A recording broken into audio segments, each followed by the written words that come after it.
Welcome to my YouTube channel. आज की हमारी जो वीडियो है वो हमने जो एक सीरीज़ स्टार्ट की है इंटरव्यू क्वेश्चंस, उसका पार्ट 3 है।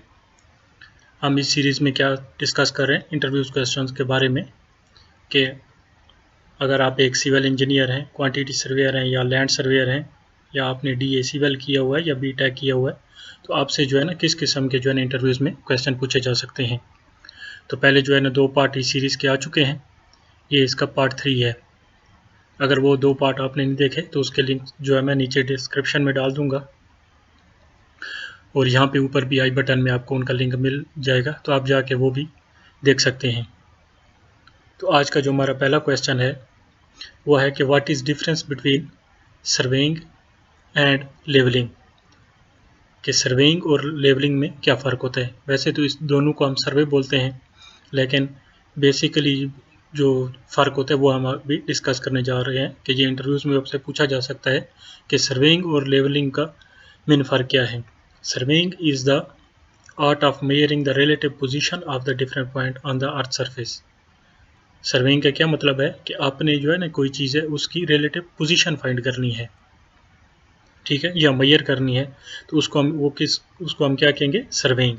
लेट्स से कि आपकी ये एक प्लान है, ठीक है, आप TS यूज़ करते हैं, जो लैंड सर्वेयर होते हैं वो, तो यहाँ पे जो है ना वो यूज़ करते हुए कॉलम की क्या करते हैं, स्पेस से पोजीशन को डिफाइन करते हैं कि फलाना ये लेट से ये C1 कॉलम है, ये यहाँ पे आएगा, ये C2 कॉलम है, ये यहाँ पे आएगा। तो TS को यूज़ करते हुए वो कॉलम की जो है ना पोजीशन फाइंड करते हैं, इसके जो है ना कोऑर्डिनेट्स को यूज़ करते हुए, तो वो किस में आएगा, सर्वेइंग में आएगा। ठीक हो गया। अब लेवलिंग क्या होता है, levelling is the art of determining the relative heights और elevation of different points on the earth surface. अब लेट से कि इस कॉलम की जो पोजीशंस थी कोऑर्डिनेट्स के हिसाब से वो मार्क हो गई। अब इसकी जो हाइट हमने मालूम करनी है कि एक स्टोरी से लेकर वो दूसरी स्टोरी तक उसकी क्या हाइट है, कितना उसने 8 फीट जाना है, 10 फीट जाना है, 12 फीट जाना है, तो वो जो मेजर करने का आर्ट है उसको हम क्या बोलते हैं, लेवलिंग बोलते हैं। उसको हम क्या बोलते हैं, लेवलिंग। और इसके लिए क्या यूज़ होता है, डंपी लेवल, इंची टेप या दूसरी और चीज़ें यूज़ होती हैं मेजर करने के लिए। इसके लिए अगला जो हमारा क्वेश्चन है वो है what is accuracy of the dumpy level, कि डंपी लेवल की एक्यूरेसी क्या है, कि कितनी जो है ना मेजरमेंट्स कितने तक, कितने इंचेस तक जो है ना ये एक्यूरेट मेजर कर सकती है। तो डंपी लेवल का जो मेजरिंग लिमिट कहते हैं इसका वो क्या है, 5 mm है। 5 mm तक ये आपको एक्यूरेट मेजरमेंट करके दे सकती है dumpy level. What are the steps involve in building construction. अगर एक फ्रेश इंजीनियर है तो आपसे इंटरव्यूज़ में पूछा जा सकता है, या आप एज ए साइट इंजीनियर जो है ना आपका 1-2 साल का एक्सपीरियंस है, तो ये क्वेश्चन आपसे ज़रूर पूछा जा सकता है कि बिल्डिंग कंस्ट्रक्शन में मेन जो स्टेप्स हैं वो कौन कौन से हैं। तो तरतीब से एक्सीवेशन, पहले क्या करते हैं, एक्सीवेशन करते हैं, उसके बाद स्टील कटिंग एंड बेंडिंग होती है, ठीक हो गया। फॉर्मवर्क जो कि फॉर्मवर्क मतलब कंक्रीटिंग करने से पहले लगाया जाता है, जो प्लाई वगैरह से फॉर्मवर्क करते हैं, बत्तों वगैरह से कंक्रीट करना। प्लम्बिंग का काम जो बाथरूम वाशरूम्स वगैरह के रेन वाटर के पाइप डालने हैं उसको, कि वो प्लम्बिंग में आते हैं। इलेक्ट्रिकल वर्क, लाइट्स वगैरह लगाना, पंखे लगाना, ये जो है ना ये इनिशियल्स जो स्टेप्स हैं, जो मेन स्टेप्स हैं बिल्डिंग कंस्ट्रक्शन के, वो ये वाले स्टेप्स हैं, excavation, steel cutting and bending, form work, concreting, plumbing and electrical work. किसी भी तरतीब से आप बता सकते हैं, लेकिन ये एक जो है ना मेन स्टेप्स हैं बिल्डिंग कंस्ट्रक्शन के। अगला क्वेश्चन है minimum and maximum slope for stair, कि जो हमारे पास स्टेयर होती है उसका जो है ना मिनिमम स्लोप क्या होना चाहिए और मैक्सिमम स्लोप क्या होना चाहिए। जो stair slope should be between, stair slope जो हमारा होता है वो 25 से 40 डिग्री के दरमियान होना चाहिए। लेट्स से कि हमारे पास एक फ्लोर जी है, दूसरा फ्लोर ये है हमारे पास, तो यहाँ से हमने जो है ना ऊपर सीढ़ी लेके जानी है, तो इसका जो ये वाला एंगल है ये हमारे पास 25 डिग्री से 40 डिग्री होना चाहिए। अब अगर आप देखेंगे कि अगर ये 25 से 40 डिग्री से बढ़ रहा है हमारा एंगल, अगर डायरेक्ट सीढ़ी लेके जाना चाह रहे हैं, तो हम इसको क्या करेंगे, यहाँ पे इसको काट के यहाँ पे इसको लैंडिंग दे देंगे और फिर जो है ना सीढ़ी को ऊपर ले जाएंगे। ठीक हो गया। यहाँ से फिर इसको थोड़ा सा है ना स्लोप कम करके यहाँ पे इसको फिर इस तरह लैंडिंग दे के फिर जो है ना इसको आगे इस तरह लेके चले जाएंगे। तो हमने स्लोप जो है ना वो 25 डिग्री से 40 डिग्री के अंदर अंदर ही रखना है। अगला हमारा क्वेश्चन है what is the standard size of brick and unit of measurement, कि स्टैंडर्ड साइज ब्रिक का क्या होता है, ठीक है, और जो है ना यूनिट ऑफ मेजरमेंट, जो ब्रिक्स को हम कौन सी ब्रिक्स की क्वांटिटी हमने मेजर करनी है वो कौन से यूनिट्स में मेजर करते हैं। जो नॉर्मल साइज ऑफ ब्रिक होता है इन पाकिस्तान में 8.75 इंच, 4.25 इंच इंटू 2.75 इंच, ये इसकी क्या हो जाएगी, ये इसकी लेंथ है, ये इसकी विड्थ है और ये इसकी हाइट है या डेप्थ है, ठीक हो गया। और ये मोटर के साथ क्या हो जाती है 9 inch into 4.5 inch into 3 inch, ये इसकी लेंथ, ये इसकी विड्थ और ये इसकी हाइट। और इसके यूनिट ऑफ मेजरमेंट्स क्या है कि मेजर्ड इन क्यूबिक मीटर और क्यूबिक फीट, हम इसको किस में क्यूबिक मीटर या क्यूबिक फीट में मेजर करते हैं, या इसको नंबर्स में भी हम, अगर हमने लेट्स से की क्वांटिटीज़ मंगवानी है, लेकिन मेजर इसको हम जो है ना क्यूबिक फीट और क्यूबिक मीटर में ही करते हैं, और फिर इसके नंबर कैलकुलेट करके जो है ना हम इसकी डिमांड जो है ना पुट करते हैं। हमारा क्वेश्चन है सम इम्पॉर्टेंट यूनिट कन्वर्जन, कि एक फ्रेशर इंजीनियर के लिए जो है ना कि यूनिट कन्वर्जन का आना भी ज़रूरी है। इंटरव्यूज़ में जा रहे हैं तो आपको यूनिट जो मेन जो इंपॉर्टेंट्स हैं उनका याद होना ज़रूरी है कि 1 metre is equal to 3.281 feet, जो हमारे पास जो 1 मीटर होता है वो 3.281 फीट के बराबर होता है।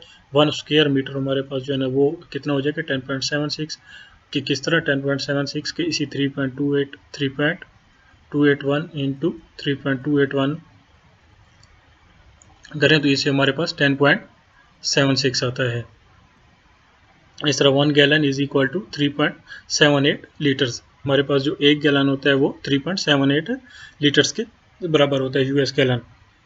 और जो हमारे पास एक मरला होता है 272 स्क्वायर फीट होता है, 272 स्क्वायर फीट होता है। और जो हमारे पास एक कनाल होती है वो उसमें 20 मरले होते हैं। तो इस तरह जो है ना आप जो है ना लैंड मेजरमेंट भी इस यूनिट को याद करते हुए कर सकते हैं।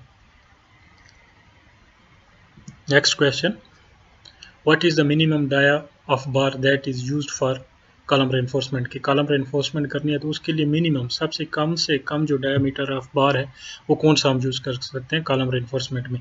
जो कॉलम रेनफोर्समेंट है उसमें जो है ना हम नंबर 4 बार या 12 mm diameter of bar use कर सकते हैं, इससे कम यूज़ नहीं कर सकते। 12 mm या नंबर 4 बार एक ही साइज़ है, ये नंबर 4 बार को 12 mm डाई ऑफ बार भी कहते हैं, एक ही साइज़ है इनकी। तो इसको जो है ना कॉलम में मिनिमम यही नंबर ऑफ बार है जो हम जो है ना यूज़ कर सकते हैं। और इसके जो रिंग है उसका वो नंबर 2 बार है, नंबर 2 बार मतलब 8 mm, 8 mm की आप जो है ना रिंग, मिनिमम रिंग जो है ना वो यूज़ कर सकते हैं कॉलम में। Next question, for the estimation of building what kind of data do you need. अगर आप एक क्यूएस हैं, आप इंटरव्यू के लिए गए हैं, तो आपसे ये पूछा जा सकता है कि आपको जो है ना एक बिल्डिंग एस्टिमेट करनी है तो उसके लिए आपको क्या क्या चीज़ ज़रूरत होगी, ठीक है। तो इसकी जो बेसिक्स नीड्स होती हैं वो क्या होती हैं, डिटेल ड्राइंग, कि आपके पास एक प्रॉपर ड्राइंग होना चाहिए जिसमें जो है ना प्रॉपर आपकी जो है ना foundation detail, excavation detail, brick work detail, उसमें सारी डिटेल की मानो प्रॉपर डिटेल। दूसरी आपकी स्पेसिफिकेशन होनी चाहिए कि आप जो है ना स्पेसिफिकेशन कैसे, कि आप जो है ना सीमेंट यूज़ कर रहे हैं वो कौन से ब्रांड का सीमेंट यूज़ कर रहे हैं, ब्रिक है वो कौन से ब्रांड की यूज़ हो रही है, फर्स्ट क्लास यूज़ करनी है, सेकंड क्लास यूज़ करनी है, या आप जो स्टील यूज़ कर रहे हैं वो ऐसे ग्रेड 60 है, ग्रेड 40 है, या किस ब्रांड का यूज़ कर रहे हैं, ठीक है। इसके बाद आ जाता है रेट्स ऑफ मटेरियल के, जो ये मटेरियल हम यूज़ कर रहे हैं ब्रिक्स या स्टील या सीमेंट या सैंड, तो उनके रेट्स क्या हैं। तो ये 3 चीज़ें जो है ना आपको किसी भी बिल्डिंग को एस्टिमेट करने के लिए जो है ना इंतहाई ज़रूरी होती हैं। तो आपने क्या बताना है कि डिटेल ड्राइंग्स, स्पेसिफिकेशन और रेट ऑफ मटेरियल्स। इसके बाद आ जाता है what are the wastage limit for steel, cement, sand and concrete. वैसे तो वेस्टेज लिमिट जो है ना अगर आपने कंट्रैक्ट देखो तो उसमें जो है ना किसी न किसी कंट्रैक्ट में जो है ना पहले से ही स्पेसिफाई कर दिया जाता है कि अगर आप कंट्रैक्ट हमारे साथ कर रहे हैं तो इसमें जो है ना इन चीज़ों का जो मटेरियल है उनकी वेस्टेज इतने % तक आपको अलाउ होगी। इससे अगर आप ज़्यादा करेंगे तो इसमें आपको जो है ना बैक चार्ज पड़ेगा। लेकिन वैसे जनरली जो वेस्टेज लिमिट होती है, वेस्टेज फैक्टर होता है, वो स्टील के लिए 2 to 3% लेते हैं, सीमेंट के लिए 3 to 4% लेते हैं, सैंड के लिए 6 to 15% लेते हैं, क्रश के लिए 6 to 12% लेते हैं, ब्रिक्स के लिए 3 to 4% लेते हैं और जो हमारा हम टाइल्स 10 to 12% लेते हैं। ठीक हो गया। अगला जो हमारा क्वेश्चन है वो होने वाला है what is meant bye grade of concrete. एक फ्रेश इंजीनियर जब भी इंटरव्यू में जाएगा तो उससे पहला क्वेश्चन कंक्रीट के बारे में ये होता है कि व्हाट इज कंक्रीट या what is grade of concrete. Concrete तो सबको पता होता है लेकिन ग्रेड ऑफ कंक्रीट में ज़रा बंदा कंफ्यूज हो जाता है। तो इसके सबसे आसान जो डेफिनेशन है वो ये है, the minimum strength of concrete must be possess after 28 days of construction with proper quality control. कि ग्रेड ऑफ कंक्रीट का मतलब ये है कि कंक्रीट की मिनिमम स्ट्रेंथ जो कि 28 डेज के बाद हो उसको हम क्या बोलेंगे, ग्रेड ऑफ कंक्रीट बोलेंगे। ग्रेड ऑफ कंक्रीट बहुत ही आसान लफ्ज़ों में क्या बोलेंगे उसको कि हमने कोई कंक्रीट कास्ट की है और 28 दिन के बाद उसका हमने टेस्ट किया और उसकी जो कम से कम स्ट्रेंथ है ये उसको हम क्या बोलते हैं, उसको हम क्या बोलते हैं, ग्रेड ऑफ कंक्रीट बोलते हैं। और प्रॉपर्टी क्वालिटी कंट्रोल का क्या मतलब है कि जो हमने ये कास्ट की है कंक्रीट इसकी क्वालिटीज़ का बहुत ख्याल रखा गया है कि इसको प्रॉपर जो है ना 28 डेज तक क्यूर किया गया और इसकी बैचिंग भी प्रॉपर तरीके से की गई है। तो सिंपल से सिंपल जो ग्रेड ऑफ कंक्रीट की डेफिनेशन 28 दिन के बाद कंस्ट्रक्शन ऑफ कंक्रीट के 28 दिन के बाद जो उसकी मिनिमम स्ट्रेंथ आती है टेस्ट के वक्त उसको हम ग्रेड ऑफ कंक्रीट बोलते हैं। अगला जो हमारा क्वेश्चन है वो है what is meant by water cement ratio and how it is related to strength of concrete. कि वाटर सीमेंट रेशियो का क्या मतलब है और इसका जो इफेक्ट है वो स्ट्रेंथ ऑफ कंक्रीट पे क्या पड़ता है। Water cement ratio is the ratio of weight of water to the weight of cement used for the mix. जो वाटर सीमेंट रेशियो होता है वो क्या होता है, ratio of weight of water to the weight of cement. Lower water cement ratio ensure the higher strength and durability but difficult to mix, that is admixture are used for workability। जो lower है जितना आप water cement ratio को कम रखेंगे आपको strength और durability concrete की अच्छी मिलेगी, लेकिन इसमें ये एक डिफिकल्टी आ जाती है कि जो हमारा मिक्स है वो उसको मिक्स करना आसान नहीं होता। उसके लिए फिर हम क्या करते हैं, एडमिक्सर यूज़ करते हैं ताकि वो उसकी आसानी से उसकी वर्केबिलिटी है ताकि आसानी से हम उसको मिक्स और प्लेस कर सकें। अगला जो हमारा क्वेश्चन है कि व्हाट इज़ फ्लैशिंग, कि फ्लैशिंग क्या होता है।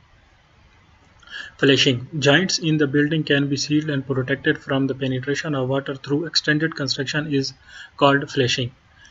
Let's say, आसान लफ्ज़ों में लेट्स से कि आपने कोई भी स्लैब डाला है और आपने जो है ना यहाँ पे किचन का स्लैब डाला है और किचन के आपने एक जो है ना चिमनी दी है, यहाँ पे ऊपर आपने चिमनी दी है, extended structure from the slab, यहाँ पे आपने चिमनी दी है। तो ये ताकि जो इसकी यहाँ पे इसका चूल्हा वगैरह लगा हुआ है तो उसका जो धुआं वगैरह है वो ऊपर निकले, ठीक है। या आपने जो है ना यहाँ पे इसको स्काई लाइट वगैरह दिया है तो ठीक है, तो उसकी जो साइडें हैं आपने इनको प्रॉपर जो है ना सील करना है ताकि जो इसका पानी है वो अंदर ना आए, यहाँ अंदर ना आए, यहाँ पानी इसको प्रॉपर जो है ना सील करें। जो भी चीज़ आप इसमें मटेरियल यूज़ करें तो उसको क्या कहते हैं, फ्लशिंग कहते हैं। उसको क्या कहते हैं, flushing. Basically flushing is a thin impervious sheet that is used to prevent water penetration. Basically flashing एक इम्परवियस शीट होती है जो कि हम जो है ना पानी को रोकने के लिए इस्तेमाल करते हैं। ये हमने जिस तरह ये चिमनी बनाई हुई है तो यहाँ पे जो जॉइंट आ रहा है यहाँ पे या यहाँ पे, तो यहाँ पे हम क्या है फ्लैशिंग शीट लगा देंगे ताकि इसका जो पानी है वो अंदर ना आ सके, पेनिट्रेट ना कर सके। नेक्स्ट क्वेश्चन हमारा, after how much time full strength of concrete is achieved. ठीक है, वैसे अगर आप इंटरव्यू में क्वेश्चन ये पूछा जाए कि आफ्टर हाउ मच टाइम कि कितने जो है अरसे के बाद जो है कंक्रीट जो अपनी फुल स्ट्रेंथ गेन कर सकती है, तो इसका जो है ना एक आंसर तो ये भी हो सकता है कि आफ्टर 28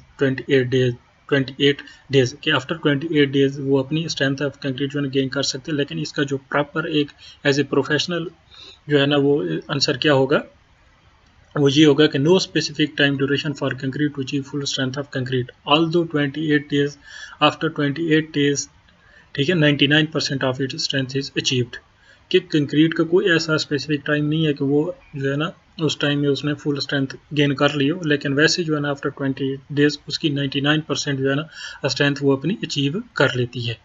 ठीक है, तो इसका प्रोफेशनली एक आंसर क्या होगा कि उस स्पेसिफिक टाइम नहीं है कंक्रीट की फुल स्ट्रेंथ के लिए, लेकिन 28 डेज के बाद वो 99% जो है ना उसकी स्ट्रेंथ गेन हो जाती है।